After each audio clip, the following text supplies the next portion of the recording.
Hey everyone, welcome back to the channel. So today we are breaking down something every cloud engineer, data engineer and architect must understand. The AWS 6 pillars of good data architecture. Now think of this as the cheat code for building systems that don't fall apart the moment traffic spikes or someone forgets a semicolon. Well, let's jump straight in. Now we have operational excellence. The first pillar, it's operational excellence. In simple terms, run your systems like a pro, not like a stressed intern. Well, this pillar focuses on three things: running systems effectively, meaning your processes aren't held together with a duct tape. Next, we have automation and monitoring, because manually fixing things at 3 a.m. is not a personality trait.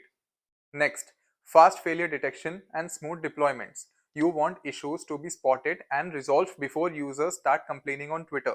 And next, we have operational excellence is equal to fewer surprises plus faster improvements. Okay, and moving forward, we have security. Okay, so the pillar that keeps your data from being kidnapped.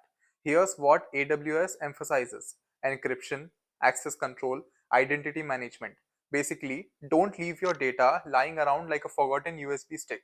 Next, governance and compliance, the boring but necessary stuff. Next, protecting sensitive info across the entire life cycle, from creation to deletion. Next, good data architecture is secure by design, not secure by luck. The next one, we have reliability. If your system crashes every time someone refreshes the page, we have a problem. So that's where reliability comes in. This pillar ensures systems work under all conditions. It ensures fault tolerance, it ensures redundancy and backups as well, and also high availability and durability. So in short, your system should survive failures, because failures will happen. It's inevitable.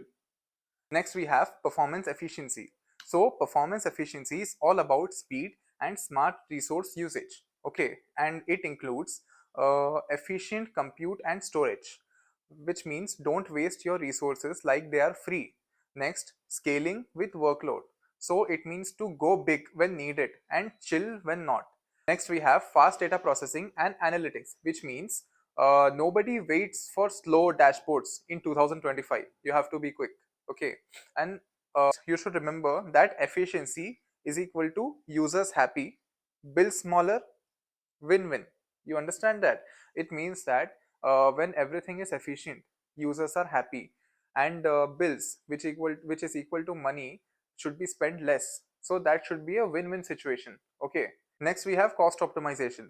So what is cost optimization? It helps in minimizing unnecessary spending.